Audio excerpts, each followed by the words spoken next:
Hello friends, welcome to quick revision point. My name is Raksha Srivastava. Friends, आज हम हिंदी में content plus pedagogy को समझेंगे, जो कि फ्रेंड एग्ज़ाम के लिए इम्पोर्टेंट है।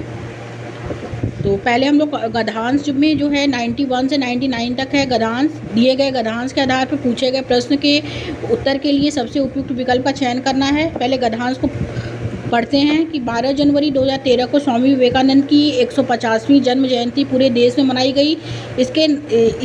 इसे नाम दिया गया सार्ध सती। आधे 50 के साथ सती 100 यानी 150 साल। स्वामी विवेकानंद ने केवल 39 वर्ष के अपने जीवन में जैसा अद्भुत काम कर दिखाया है वैसा बिरले लोग ही कर पाते हैं। इनके बचपन का नाम नरेंद्र था। बंगाली उच्चारण के साथ घर में नरेन बुलाते थे। विवेकानंद नाम उन्हें अपने गुरु रामकृष्ण परमहंस से दिया था और अन्य देशों में भारत को स्वाभिमान के साथ एक नई पहचान दिलाने वालों में विवेकानंद का नाम बड़ी श्रद्धा से लिया जाता है। वे अत्यंत संवेदनशील थे, कवि थे, प्रकांड विद्वान थे, गंभीर अध्येता थे, चिंतक थे, साधक थे, अद्भुत स्मरण शक्ति के धनी थे, असाधारण वक्ता थे, यायावर थे, दूरदृष्टा थे, परम साहसी थे, दबे कुचलों की आवाज़ थे, प्रगतिशील थे, धार्मिक थे पर धर्मांध नहीं थे। वे साधुओं के साधु थे और ऋषियों के ऋषि थे, सन्यासियों के सन्यासी थे और स्वामी विवेकानंद विराट भारत की समग्र पहचान थे। ओके, तो अब इसके आधार पे गद्यांश के आधार पे क्वेश्चन का जो है आंसर देना है फ्रेंड। अब क्वेश्चन पे आते हैं कि स्वामी विवेकानंद के अंदर कौन से गुण थे। तो अभी ए है चिंतक, दूरदृष्टा, कुशल वक्ता, और बी है दूरदृष्टा, कुशल और गृहस्थ एवं वक्ता, सी है कुशल वक्ता, गृहस्थ, वक्ता, धार्मिक, एंड डी है धार्मिक, धनाढ़ एवं संवेदनशील। तो स्वामी विवेकानंद के अंदर कौन से गुण थे। तो स्वामी विवेकानंद के अंदर जो गुण थे वे प्रकांड थे, गंभीर थे, चिंतक थे, साधक थे, अद्भुत स्मरण शक्ति के धनी से थे और दूरदृष्टा थे। ओके, तो स्वामी विवेकानंद क्या थे। स्वामी विवेकानंद चिंतक थे, दूरदृष्टा थे, कुशल वक्ता थे। ए ऑप्शन राइट हो जाएगा। आगे देखेंगे स्वामी विवेकानंद जी के गुरु कौन थे। तो स्वामी विवेकानंद जी के गुरु कौन थे। तो अभी हम लोग पढ़े हैं फ्रेंड कि स्वामी विवेकानंद दिया है ना इसमें कि विवेकानंद नाम उन्हें अपने गुरु रामकृष्ण परमहंस ने दिया। तो ओके, तो स्वामी विवेकानंद के गुरु कौन थे। तो रामकृष्ण परमहंस थे। ओके, करेक्ट आंसर बी हो जाएगा। आगे देखेंगे विद्यार्थी वर्ग को स्वामी विवेकानंद जी के जीवन के किस गुण को आत्मसात करना चाहिए। तो विद्यार्थी वर्ग को स्वामी विवेकानंद जी के किस गुण को आत्मसात करना चाहिए। तो उनके किस गुण को आत्मसात करना चाहिए। तो ए है इसमें धार्मिकता, बी है अध्ययनशीलता, सी है न्यायवरी एंड डी है सन्यासी।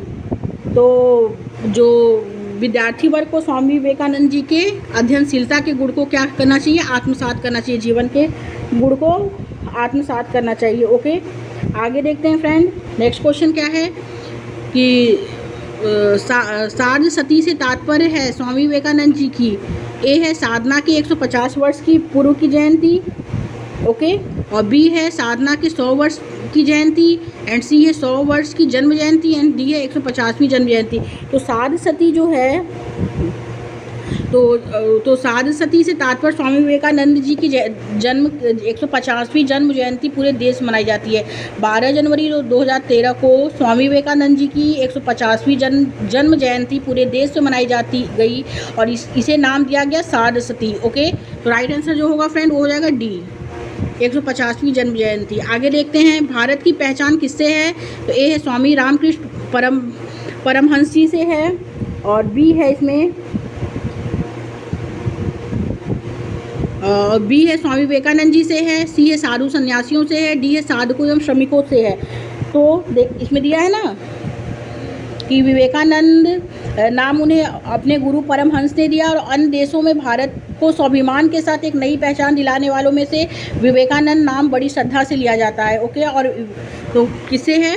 तो भारत की पहचान किससे है। तो स्वामी विवेकानंद जी से है। करेक्ट आंसर बी हो जाएगा। आगे देखेंगे गद्यांश के आधार पर कौन सा कथन असत्य है। तो स्वामी विवेकानंद जी बहुत तेजस्वी थे, बिल्कुल करेक्ट है। स्वामी विवेकानंद जी 50 वर्ष भी जीवित नहीं रहे। और सी असत्य कथन पूछा है तो सी ये भी और सी है स्वामी विवेकानंद जी का जीवन अनुकरणीय है, ये भी करेक्ट है। स्वामी विवेकानंद जी स्वामी विवेकानंद जी क्या थे? तो स्वामी विवेकानंद जी थे जो थे वो स्वामी विवेकानंद जी साधारण वक्ता थे, तो ये गलत है। ओके, स्वामी विवेकानंद जी एक साधारण वक्ता ही बस नहीं थे, वो चिंतक थे, साधक थे, प्रखंड विद्वान थे, वक्ता थे या दूरदृष्टिता थे, स्मरण शक्ति के धनी थे, साहसी थे, दबे कुचलों की आवाज़ थे, प्रगतिशील थे, धार्मिक थे, धर्मान थे, साधुओं संतों के थे, ऋषियों मुनियों के ऋषि थे। तो इसमें बहुत चीज़ दिए थे। ओके, तो असत्य दिया है तो असत्य जो होगा डी हो जाएगा। स्वामी विवेकानंद जी साधारण वक्ता थे, तो ये गलत है। ओके, नेक्स्ट क्वेश्चन देखेंगे फ्रेंड। वे साधुओं के साधु थे। वाक्य के आशय है कि स्वामी विवेकानंद जी क्या थे? तो ए है साधुओं के मुखिया थे, साधुओं के गुरु थे, सर्वोत्कृष्ट साधु से सर्वोत्कृष्ट गुरु थे। तो वे साधुओं के साधु थे। वाक्य से स्वामी विवेकानंद जी का क्या है? तो वो क्या थे? तो इसका मतलब है कि वो सर्वोत्कृष्ट साधु थे। ओके, वे साधुओं के साधु मतलब सर्वोत्कृष्ट साधु थे। इसका आशय ये है। करेक्ट आंसर सी हो जाएगा। आगे देखेंगे। यायावर का अर्थ है, ए है घुमक्कड़, बी है दोस्त, सी है नेता, सी है विद्यार्थी। तो यायावर का अर्थ जो होता है घुमक्कड़ होता है। स्वामी विवेकानंद जी घुमक्कड़ मतलब उसमें यायावर का जो अर्थ है वो एक यायावर थे, तो मतलब घुमक्कड़ भी थे। करेक्ट आंसर ए हो जाएगा। आगे देखेंगे। गद्यांश में किस विशेषण शब्द का प्रयोग नहीं किया गया है? ए है विद्वान, संवेदनशील, धार्मिक, सन्यासी शब्द का जो है वो प्रयोग नहीं किया गया है। ओके, करेक्ट आंसर डी हो जाएगा फ्रेंड्स। अब आगे देखेंगे। निर्देश 100 से 105 तक दिए गए काव्यांश को ध्यानपूर्वक पढ़िए और पूछे गए प्रश्न के उपयुक्त विकल्प का चयन कीजिए। ओके, काव्यांश है पीकर जिनकी लाल शिक्षाएं, उगल रही लू लपट दिखाए, जिनको सिंहनाद जिनके सिंहनाद से सहमी धरती रही अभी तक डोल, कलम आज उनकी जय बोल, अंधा चका चौध का मारा, क्या जाने इतिहास बेचारा, साक्षी है उनकी महिमा के सूर्य चंद्र भूगोल खगोल, कलम आज उनकी जय बोल। ओके, तो कविता में उनकी सर्वनाम का प्रयोग किसके लिए हुआ है? तो उनकी जो हुआ है सर्वनाम का प्रयोग जो कविता में हुआ है, कलम आज उनकी जय बोल, तो मतलब वीरों के लिए हुआ है। ओके, क्योंकि पीकर उनकी लाल शिक्षाएं, उगल रही लू लपट दिखाएं, जिनके सिंहनाद से सहमी धरती रही अभी तक डोल, कलम आज उनकी जय बोल, मतलब ये वीरों के लिए है। तो राइट आंसर जो होगा फ्रेंड ए हो जाएगा कि कविता में उनकी सर्वनाम का प्रयोग किसके लिए किया गया है? तो वीरों के लिए किया गया। करेक्ट आंसर ए हो जाएगा। आगे देखते हैं। नेक्स्ट क्वेश्चन है फ्रेंड कि कविता में कौन सा भाव मुखरित हुआ है? तो ए है विद्रोह का, बी है वीरता का, सी है करुणा का, डी है दया का। तो कविता में जो भाव मुखरित हुआ है वो वीरता का भाव क्या हुआ है? मुखरित हुआ है, क्योंकि कलम आज उनकी जय बोल, तो ये क्या है? ये वीरता का भाव विकृत हुआ। राइट आंसर बी हो जाएगा। आगे देखेंगे। सूर्य चांद आदि किसके गवाह हैं? तो ए है दृष्टिहीनों की करुण स्थिति के, बी है देश पर मर मिटने वालों के, सी है इतिहास लिखने वालों के, एंड डी है सिंहनाद की विभत्सता से। तो सूर्य चांद आदि जो किसके गवाह हैं? तो वो देश पर मर मिटने वालों के क्या हैं? गवाह हैं। ओके, करेक्ट आंसर डी हो जाएगा। सूर्यचंद्र भूगोल खगोल, कलम आज उनकी जय बोल। तो सूर्यचंद्र भूगोल खगोल, कलम आज उनकी जय बोल, मतलब ये वीरों के देश पर मर मिटने वालों के लिए है सूर्य चांद का गवाह। ओके, करेक्ट आंसर बी हो जाएगा। आगे देखेंगे। लेखक ने किसे बेचारा कहा है? इतिहास न पढ़ने वालों को, इतिहास न जानने वालों को, इतिहास की चौकाचौंध में रहने वालों को, एंड डी है वीरों की वीरता वीरगति को न जानने वालों को। तो बेचारा लेखक ने कहा है कि जो वीरों की वीरता वीरगति को न जानने वालों को। ओके, क्यों? करेक्ट आंसर डी हो जाएगा। आगे देखेंगे। सूर्य का पर्यायवाची शब्द नहीं है। ए है रवि है, दिनकर है, प्रभाकर है, लेकिन शशि जो है वो सूर्य का पर्यायवाची नहीं है। ओके, करेक्ट आंसर डी हो जाएगा। आगे देखेंगे। इतिहास में लगने वाला प्रत्यय हो सकता है, कौन सा प्रत्यय है? एक प्रत्यय है इतिहास में। ओके, गहन। अब आते हैं पेडागॉजी पे, हिंदी पेडागॉजी। अब फर्स्ट है इसमें गहन पठन का एक कौशल है जो फिल इन दी ब्लैंक्स की ओर संकेत करता है। तो किसकी ओर संकेत करता है?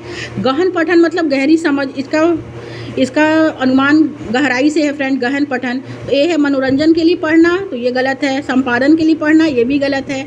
सी है पाठ पुस्तक की गहरी समझ प्राप्त करने के लिए पढ़ना, एंड डी है पाठ वस्तु का सिंहावलोकन प्राप्त करने के लिए पढ़ना। तो गहन पठन जो होता है फ्रेंड, पठन का एक कौशल होता है जो पाठ वस्तु की गहरी समझ प्राप्त करने के लिए पढ़ने के लिए संकेत करता है। ओके, राइट आंसर सी हो जाएगा। आगे देखते हैं। विस्तृत जानकारी के लिए विस्तृत जानकारी के लिए पाठ्य पुस्तक को पढ़ना कौन सा पठन कहलाता है? तो वही विस्तृत या गहराई से पढ़ना जो कहलाता है वो गहन पठन कहलाता है। ओके, तो ए है विस्तृत पठन, बी है आनंद के साथ पठन, सी है पठन प्रक्रिया एंड डी है गहन पठन। तो विस्तृत जानकारी के लिए पाठ्य वस्तु को पढ़ना जो कहलाता है वो गहन पठन कहलाता है। करेक्ट आंसर डी हो जाएगा। आगे देखेंगे, लेखन प्रक्रिया में मसौदा तैयार करना किसके अंतर्गत आता है? तो लेखन प्रक्रिया में मसौदा तैयार करना, योजना बनाना, समीक्षा करना, संपादन करना, पूर्ण लेखन करना। तो लेखन प्रक्रिया में मसौदा तैयार करना जो आता है वो योजना बनाने में आता है। राइट आंसर ए हो जाएगा। आगे देखते हैं, लेखन प्रक्रिया के चरण कितने होते हैं?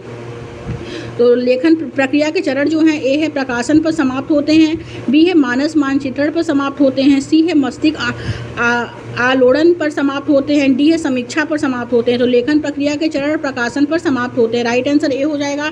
आगे देखेंगे, मुक्त लेखन को उस लेखन की तरफ व्याख्यायित किया जा सकता है।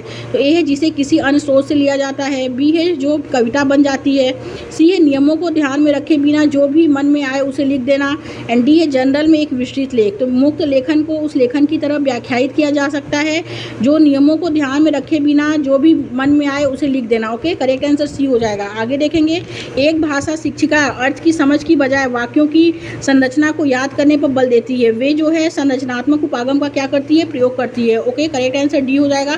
संरचनात्मक उपागम जो वह होता है जो समझ की बजाय जो वाक्यों की संरचना को याद करने पर बल देता है, जो समझ की बजाय जो होता है संरचना को याद करने पर बल देता है, उसे हम कहते हैं संरचनात्मक उपागम। ओके, तो राइट आंसर डी हो जाएगा। आगे देखेंगे, भाषा में ध्वनि की सबसे छोटी सार्थक इकाई क्या है?